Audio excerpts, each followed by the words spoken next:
Tendo já visto Marx sob o âmbito filosófico, sociológico e econômico, eu queria entrar aqui no aspecto político, não é?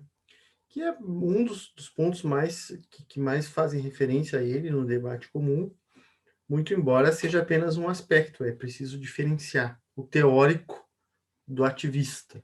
Então, acho que essa separação é bastante relevante. Um dos pontos que eu queria tratar aqui de forma rápida é a questão do Estado, né? Porque comumente há uma compreensão de que para o Marx, né, ou na concepção marxista, eu tenho um Estado forte, não é? Bom, então, assim, é preciso a gente colocar algumas questões nos seus devidos lugares. Primeiro que Marx escreveu e viveu em meados do século XIX, em que o Estado era bastante restrito, não era? Basicamente segurança, administração pública e sistema judicial, não existia um Estado social de políticas públicas, de educação, de saúde. Isso foi algo que foi instituído no século XX, principalmente. Então, o Marx ele tinha uma concepção de que o Estado é um elemento de dominação social, né? Então, e mais do que isso, o Estado e a instituição de leis e do poder eram formas de fazer valer o desejo da burguesia, não é? Então, ou o balcão de negócios da burguesia, nos termos do próprio Marx, tá? Então, na verdade, ele era crítico ao Estado e a concepção de comunismo, uma sociedade comunista seria uma sociedade em que o Estado seria superado, não é? E mais do que isso, ele teve uma influência muito grande do Proudhon, que era um anarquista, né? Que tinha uma visão anti-Estado, tá? Então, é preciso a gente realmente ter uma dimensão do que é o Estado em Marx. E aqui eu vou trazer uma citação do Engels, né? Que era coautor do Marx em diversas passagens em que ele trata sobre isso. Então, assim, o Estado é um órgão de dominação de classe, né, onde a burguesia faz valer a sua voz, o seu poder, inclusive a violência, né? Então, ela legaliza o seu poder, não é, através do Estado. Então, é uma forma é um aspecto da luta de classes, tá certo? Existiam alguns grupos que defendiam políticas públicas e conciliação através do Estado, não é? Que ele chama de pequena burguesia.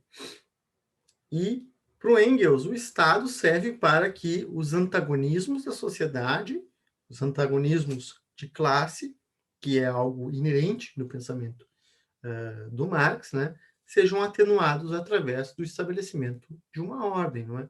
Mas essa ordem é uma ordem burguesa, porque na medida em que o Estado vai ser naquele contexto que ele estava vivendo, dentro das relações capitalistas, né?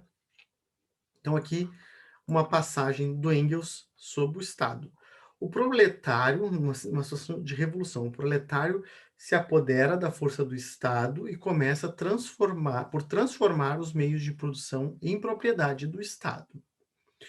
Por esse meio, ele próprio se destrói como proletário, abole todas as distinções e antagonismos de classe e, simultaneamente, também o Estado como Estado.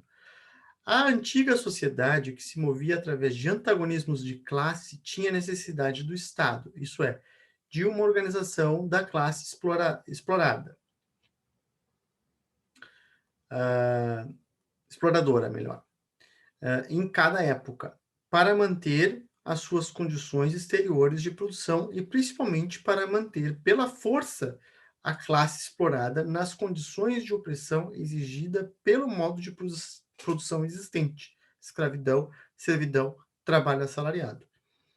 o Estado era o representante oficial de toda a sociedade, a sua síntese num corpo visível, mas só era Estado como Estado da própria classe que representava em seu tempo toda a sociedade. Estado de cidadãos proprietários de escravos na antiguidade, Estado da nobreza feudal na Idade Média e o Estado da burguesia de nossos dias.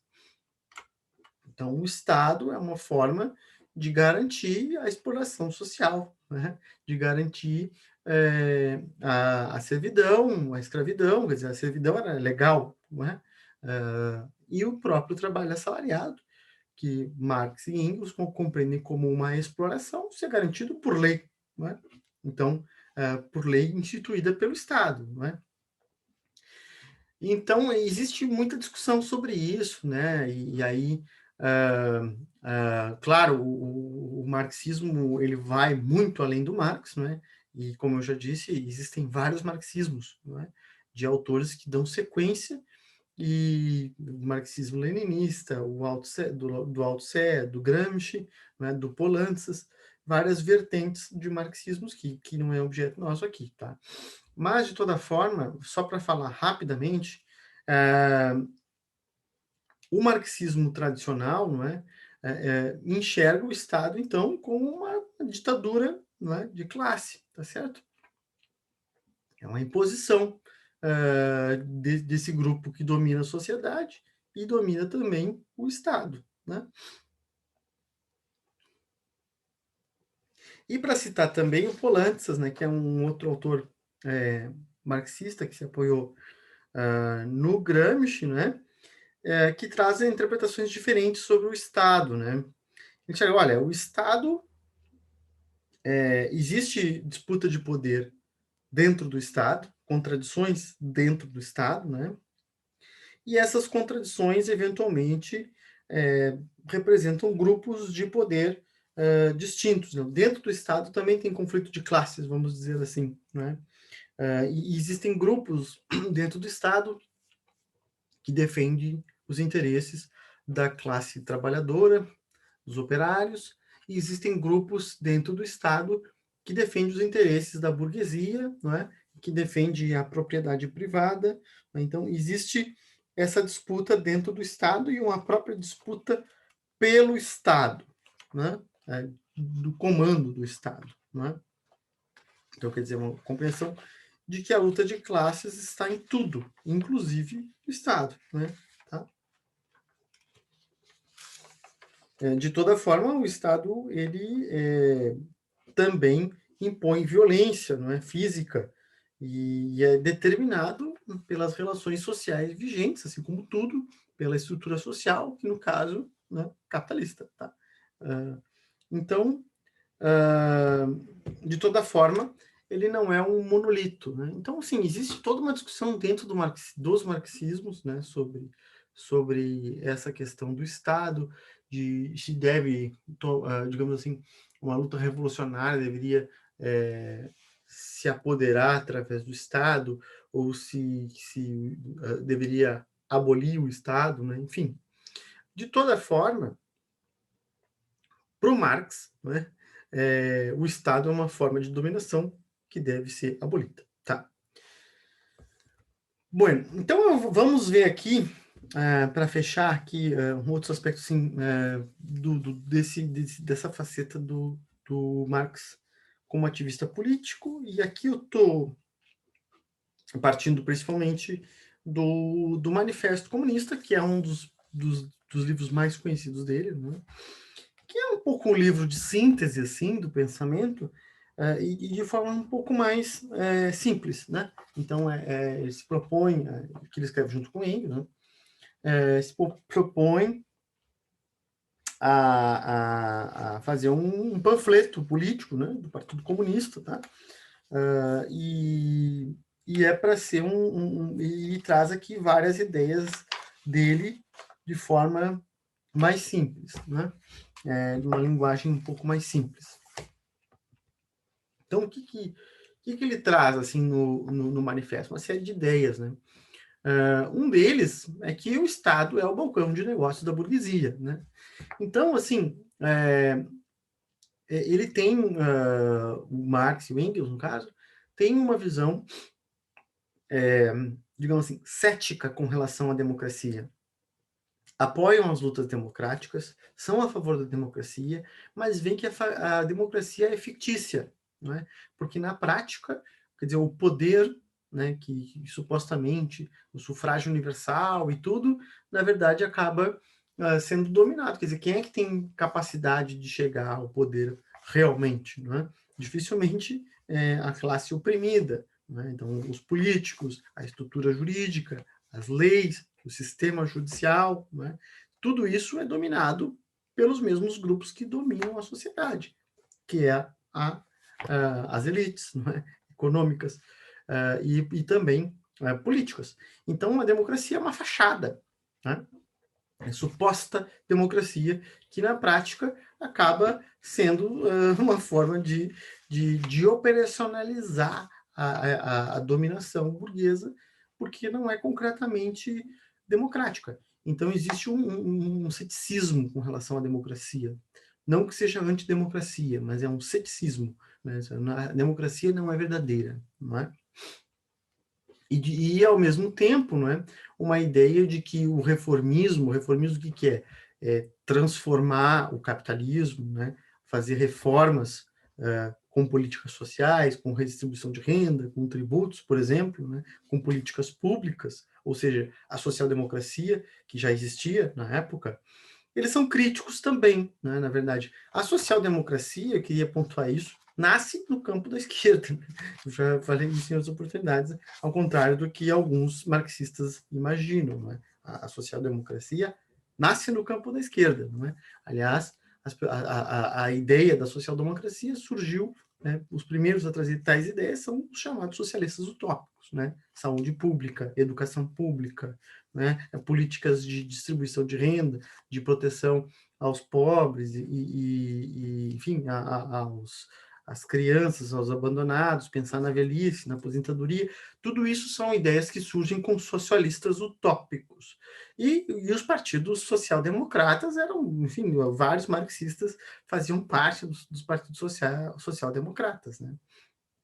Então, é claro que a social-democracia que propõe reformas dentro do sistema capitalista está no campo da esquerda, não é? Bom, mas o Marx é crítico à social-democracia, por entender que não rompe com o capitalismo. Né? Então, aqui ele fala de forma mais clara, no Capital, ele, embora seja bastante crítico ao capitalismo, ele está buscando compreender, né? Que a maior parte do trabalho dele está buscando compreender o capitalismo, ao mesmo tempo em que critica, né? Mas aqui ele fala de uma forma um pouco mais política, tá certo? Olha, tem que superar o capitalismo, né? Então aqui vai bem mais claramente nesse sentido, né? Embora ele vá chegando a essa conclusão, é claro que por trás ele tem essa ideia sempre, né? Mas aqui ele fala de forma mais clara, né? E o próprio Engels acredita que o sufrágio é uma forma de dominação também da burguesia, pelos motivos que eu disse, né? De que a democracia é fictícia, né? De toda forma, eles apoiam a democracia, né? E a luta democrática, né? Porque pior do que uma democracia de fachada fictícia, não é? É um sistema ditatorial das elites, né? Então, assim, aqui nesse livro, Manifesto Comunista, fala de vários tipos de alianças, né? Quer dizer, ele fala aqui, né? Houve aliança entre burgueses e comunistas contra a aristocracia, tá certo? Na França, aqui, 1848, mas em outros movimentos também, não é? Mesmo a Revolução Francesa, que foi uma revolução burguesa, não é? Mas apoiada pelos proletários, embora os socialistas não existissem concretamente naquele momento, pelas classes populares, tá certo? E em outros momentos também, quer dizer, existem níveis de inimigos, digamos assim, né? Contra a nobreza, contra a aristocracia, os burgueses são aliados dos comunistas, tá? Bom, enfim, várias revoluções burguesas foram contra a concentração de propriedade. Quer dizer, isso é uma coisa também que eu queria até falar, já que a gente está falando da parte mais política aqui. O Marx entendia que o capitalismo era o melhor sistema econômico até então, né? Então, pior do que o capitalismo é a escravidão, é a servidão, né? Que era uma concentração de renda muito mais brutal e uma democracia inexistente completamente, né? Então, existem níveis e níveis. Ele tem claro de que o capitalismo é um avanço civilizatório com relação ao que existia antes, né? Que era de uma concentração de renda enorme, né? Muito mais estamental, né? Com pouquíssima mobilidade, mas ele tem, digamos assim, críticas ao capitalismo. Sabe? Essa história de mobilidade social do capitalismo não existe, essa ideia de liberdade no capitalismo não existe, enfim, a questão das tendências à crise, à alienação, à miséria, tudo aquilo que vimos. Então ele é crítico, ferrenho, é evidente, anticapitalista, não é? Mas ele reconhece, entretanto, que o capitalismo era um avanço com relação ao que vinha antes. Mais do que isso, né? Isso vai trazer vários debates posteriores de partidos comunistas mundo afora, inclusive no Brasil, de que antes de chegar no socialismo deveria haver um avanço do capitalismo, não é? Então, na visão aqui supostamente do Marx, né, o socialismo viria uma fase de após amadurecimento do capitalismo. E aí vários partidos comunistas se repartem com relação a isso, né, de que deveria então primeiro surgir amadurecer esse processo capitalista para depois então chegar numa sociedade socialista, tá? Bom, aqui ele critica tudo, né? Ele diz que as classes médias tendem a ser conservadoras e reacionárias, e diz que existe uma guerra oculta na sociedade, né, que se dá, seja pela questão da propriedade e do salariamento, seja pela disputa, digamos, intelectual e cultural, ideológica, né? Uma certa a narrativa dos fatos, né? Ela é dada pela burguesia, não é? Ou pela classe dominante, né? Então, as ideias comuns que as pessoas têm, ela não caiu do céu, é um produto histórico, tudo aquilo, né? Que tem relação com a estrutura econômica, com a superestrutura. Quem vai aprofundar isso é o Gramsci, não é? Então, quer dizer, existe sempre essa disputa de narrativas e nesse livro que diz as ideias dominantes sempre foram as ideias da classe dominante. Então a ideologia que domina é a ideologia da classe dominante, tá? Porque tem muito mais condições de, digamos assim, convencimento, tá? Inclusive através dos meios que possui, né? Da imprensa e tudo mais, tá? Qual é a solução aqui, né? Para o Marx? A solução é o comunismo, né? É claro, tá? Então, o que significa isso? Abolir a propriedade, né? Que é a origem da desigualdade, né? Na visão do Marx, né? Que já é suprimida para 9/10 da população. Então, 90% da população não tem propriedade. Tem que abolir a propriedade dos 10%, né? Que é e aqui ele traz alguns elementos práticos, é isso que eu falei. Isso não está presente na obra teórica do Marx, aqui é uma obra política, né? Ele diz assim, ó, expropriação da propriedade fundiária e emprego da renda da terra para despesas do Estado. Imposto fortemente progressivo. Abolição do direito à herança. Confisco da propriedade de todos os imigrados rebeldes. Centralização do crédito nas mãos do Estado por meio de um banco nacional com capital do Estado e com monopólio exclusivo. Centralização de todos os meios de comunicação e transporte nas mãos do Estado. Multiplicação das fábricas nacionais e dos instrumentos de produção, arroteamento de terras incultas e melhoramento de terras cultivadas segundo um plano geral. Unificação do trabalho obrigatório para todos, organização de exércitos industriais, particularmente para a agricultura, unificação dos trabalhos da agricultura e da agrícola e industrial, abolição gradual da distinção entre cidade e o campo por meio de distribuição mais igualitária da população pelo país, educação pública e gratuita a todas as crianças, abolição do trabalho das crianças nas fábricas, tal como é praticado hoje, associação da educação com a produção material. Então, é claro, uma proposta extremamente radical, né, de estatização da produção e abolição da propriedade, distribuição de terras e de riqueza e educação pública, não é? Basicamente. Então, isso é o que seria a proposta aqui, né? Aqui que ele fala assim, a burguesia, né, adestra o trabalhador e transforma em máquina, né? Então, claro que ele vê uma síntese aqui de tudo, né? Uma dominação de uma parte da sociedade por outra. O que é o direito e a lei? A vontade da burguesia exigida em lei, não é? A educação deve ser pública, né? Que é uma defesa histórica dos socialistas, né? E o desejo dos comunistas é suprimir a exploração do homem pelo homem, né? Aqui é o texto, a frase que eu falei da ideologia. As ideias dominantes de uma época sempre foram as ideias da classe dominante, né?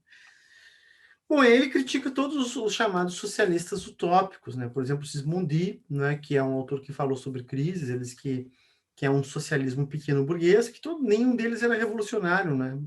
A não ser o Proudhon, que era um pouco mais, né? Mas os outros não eram revolucionários, não produziam revolução, tipo, eles não propunham isso, né? Eles propunham, na verdade, o que a gente chama hoje de social-democracia, políticas públicas, distribuição de renda e tudo, né? O Proudhon já é um pouco mais radical. Né? Proudhon ele chama de reformador de gabinete, né? O Robert Owen, né? O Fourier Saint-Simon, ele diz que é um grosseiro igualitarismo com sociedades pré-fabricadas nas ideias, né? Um novo evangelho social pelo exemplo pacífico. Todos eles propunham, né, uma reforma harmoniosa, com a contribuição da burguesia e tudo, né? E para o Marx, né, que era muito mais radical, ele diz que isso é uma ilusão, né? Não vai acontecer, tá certo? Então ele é crítico da social-democracia, né, na verdade. Ele diz, olha, isso aí, a social-democracia é se aliar com a burguesia que não serve, né? Serve para uma lutas contra inimigos maiores, mas não, né, por uma revolução social, né? Também bons sentimentos com pedantismo sistemático. Ele qualifica assim os socialistas utópicos. Social-democratas, né? São aliados, né? Mas sem ilusões, né? Mesmo a burguesia pode ser aliada contra a aristocracia, né? E aqui uma questão aqui, né? Que está presente nesse livro aqui de forma mais concreta, né? Que é a ideia da praxis, né? De fazer a mudança, quer dizer, né? Aquela discussão que eu falei sobre determinismo e tal, se a história caminha no sentido autônomo ou se as mudanças precisam ser produzidas, né? Bom, isso é algo que está escrito lá no túmulo dele, né? Os filósofos apenas interpretam o mundo diferentemente, importa é transformá-lo, não é? A praxis, é preciso ação política, não é? É preciso que haja conscientização, não é? Aquela coisa de marxismo, né? De conscientizar e todo esse processo, né? Que a ideia aqui do próprio manifesto é esse, né? E mudar a realidade, tá? Aqui um trecho que é como acaba o livro, né? Os comunistas se recusam a dissimular suas opiniões e seus fins. Proclamam abertamente que seus objetivos só podem ser alcançados pela derrubada violenta de toda a ordem social existente, que as classes dominantes tremam a ideia de uma revolução comunista. Nela, os proletários nada têm a perder, a não ser seus grilhões, têm um mundo a ganhar, proletários de todos os países univos, né? Que é também uma outra frase famosa dele, que está também no túmulo dele, né? Essa última, proletários de todo mundo univos, né? Bom, então, assim, existem muitos marxismos, só para fechar, então, essas ideias aí do Marx, tá? Existem muitos marxismos, existem muitos autores que dão sequência aqui. três grandes correntes, né? Uma delas que foca na tendência à queda da taxa de lucro, tá? Que é um dos pontos fundamentais aí do Marx. Outra que foca mais no subconsumismo, e aí eu já falei aqui da Rosa Luxemburgo, por exemplo, né? E outra que trata mais da questão da financiarização, e, enfim, um domínio, né, das finanças sobre as relações econômicas e sobre a própria, digamos assim, a forma de valorização, né, do que chamam de capital fictício. Essa é uma vertente, digamos assim, talvez mais popular atualmente, né, e que faz um diálogo grande com algumas vertentes do keynesianismo, né, como, por exemplo, Minsky, tá? Bom, então, assim, para concluir, o Marx, é claro, ele né, inegavelmente, é um dos maiores intelectuais, né, do campo social, político e econômico da história, evidentemente, e sofreu muitas críticas de diversas matizes, né? Então, existe crítica para todo lado, eu nem vou conseguir contemplar todas as críticas, né? Agora já me lembrei de outras aqui enquanto eu estava falando, né? Que é essa ideia de que os proletários não têm nada a perder, né? Bom, na época que ele viveu, né? Não, né? Mas atualmente já as coisas já mudaram, o século XX foi diferente, a social-democracia produziu avanços, né? E aumento de renda, inclusive, para as classes médias, embora não seja para todos. Então, não é mais verdade que todos os proletários não têm nada a perder, né? Embora na época que ele viveu, sim, né? Não tinham nada a perder. Porque, enfim, o salário era baixíssimo e a exaustão de trabalho era terrível. Então, assim, as coisas mudaram, né? Da época que ele viveu, é claro, né? Então, assim, ele é criticado por diversas matizes, pelos liberais, por institucionalistas, por outros filósofos. Vou apresentar algumas mesmo por marxistas, né? Um dos pontos, né? Ele critica o moralismo bastante aqui na ideologia alemã, né? Enfim, só que e o normativismo, só que ao mesmo tempo, na minha interpretação, ele é um pouco normativo, né? Então ele está dizendo como que a sociedade deve ser, como que seria uma sociedade melhor, isso não deixa de ser normatizar, né, a realidade, tá? Um dos pontos aqui que ele fala bastante nos manuscritos econômicos filosóficos, né, é de que os problemas da alienação, sobre diversos aspectos e tal. Qual seria o fim da alienação, então, né?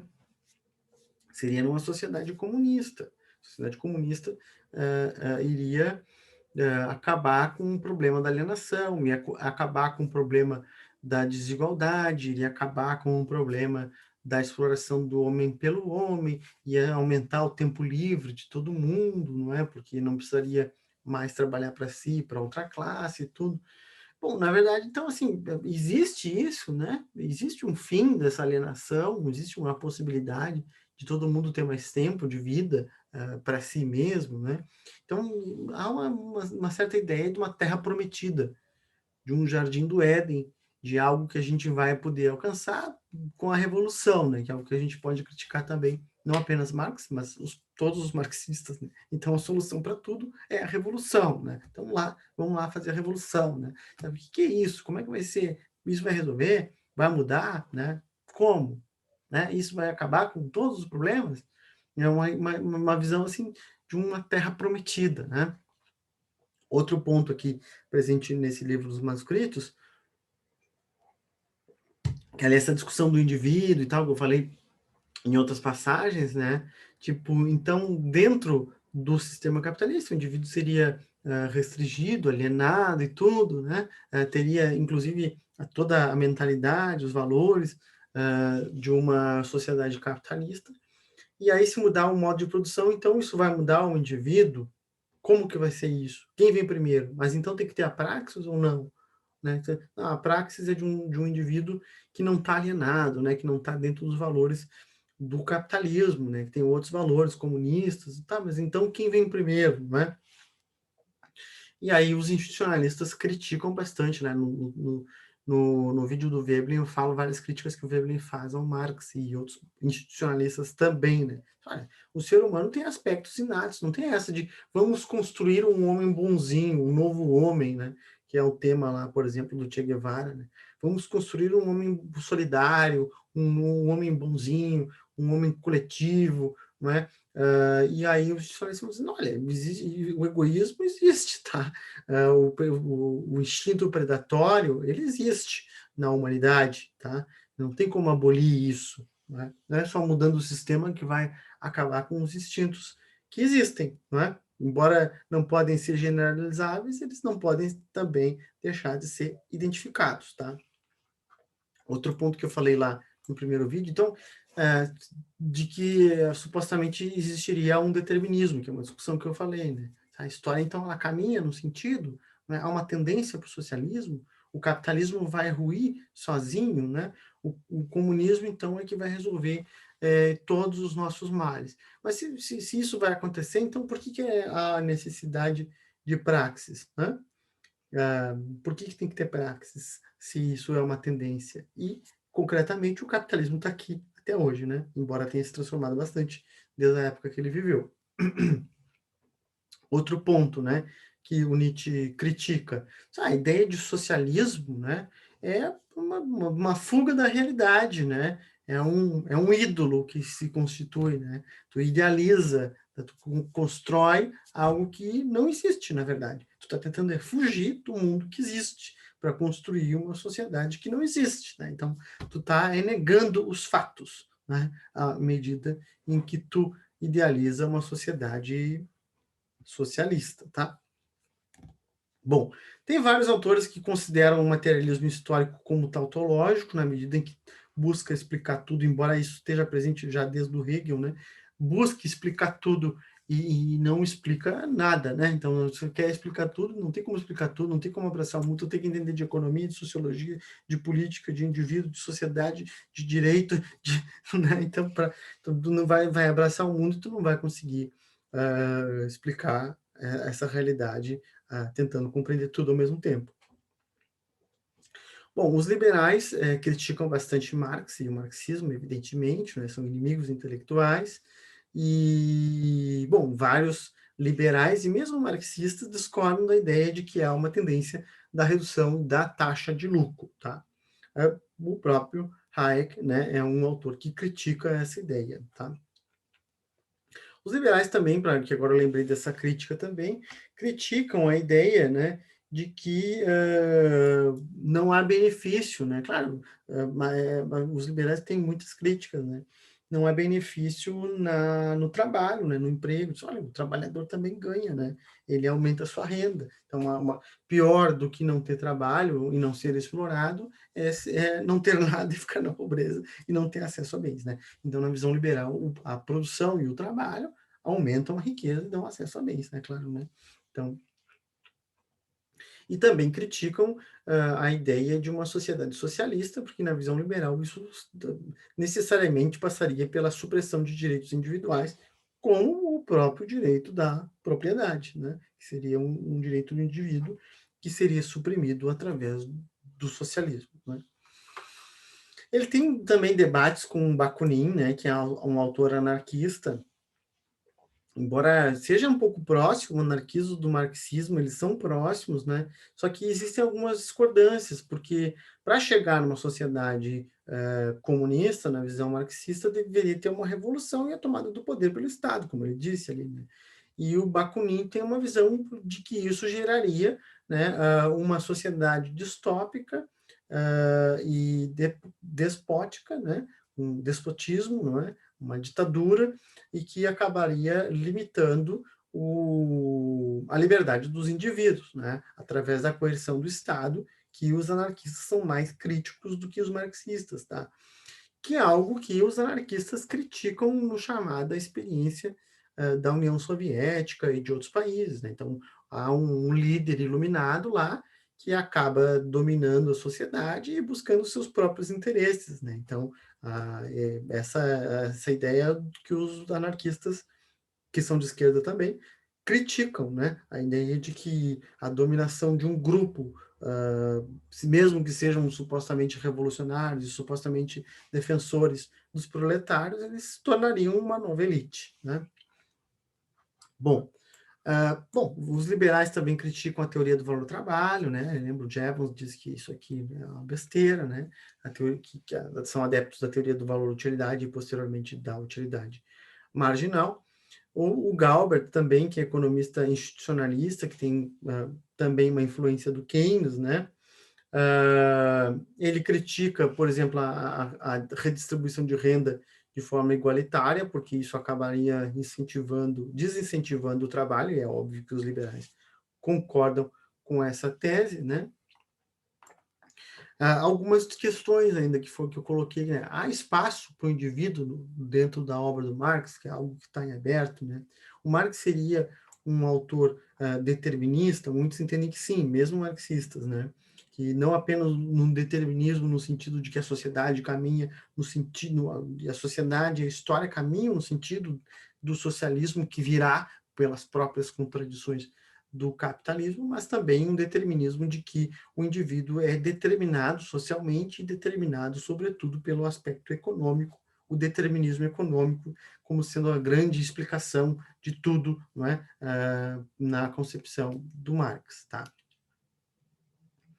Bom, outra ideia aqui que ele traz da miséria, né? que seria uma tendência, e que existia muito, aliás, ainda existe, evidentemente, mas que, em termos proporcionais, diminuiu. Né? Então, o capitalismo diminuiu a proporção de miseráveis e gerou o aumento da produtividade da riqueza média. Tá? Por mais que existam todos os problemas que ele aponta, que muitos existem sim, são inegáveis, é inegável também que a miséria, em termos proporcionais, reduziu, embora ainda existisse. Só que isso o próprio Marx, lembrando, né, considera que o capitalismo é um avanço com relação ao que existia antes, né? Bom, e ainda, né, um outro ponto é que o capitalismo se mudou muito ao longo do século XX, né? Se tornando, indo mais no sentido da social-democracia, com políticas públicas, com redistribuição, com tributação sobre os mais ricos, uma série de mudanças que aconteceram no século XX e que fizeram o capitalismo se adaptar. Né? Ele se adapta, ele muda, ele se transforma e continua aí, né, até os nossos dias, passados aí 200 anos já do nascimento do Marx. Tá? Então, assim, notem, é muita crítica, né? Mas por quê? Devido à própria relevância que o autor tem, né? E eu certamente deixei muitas críticas de fora de diversas correntes, de mesmo marxistas que vão adiante e tal, e etc. Né? Bom, aí, para fechar, né, falar das referências, as referências principais aqui são o Capital, é claro, né, esse o Manifesto Comunista, né, e a ideologia alemã, e os manuscritos econômicos e filosóficos, isso do próprio autor, mas tem outros tantos também, né, tantas releituras aí, tantos outros textos, Garaldi também, que eu inspirei, mas não usei, o Scaff, enfim, vários autores, na verdade, que eu não botei aqui, mas são muitos, tá? Então, é isso, não é? E aí eu encerro, então, essa jornada aqui do Karl Marx.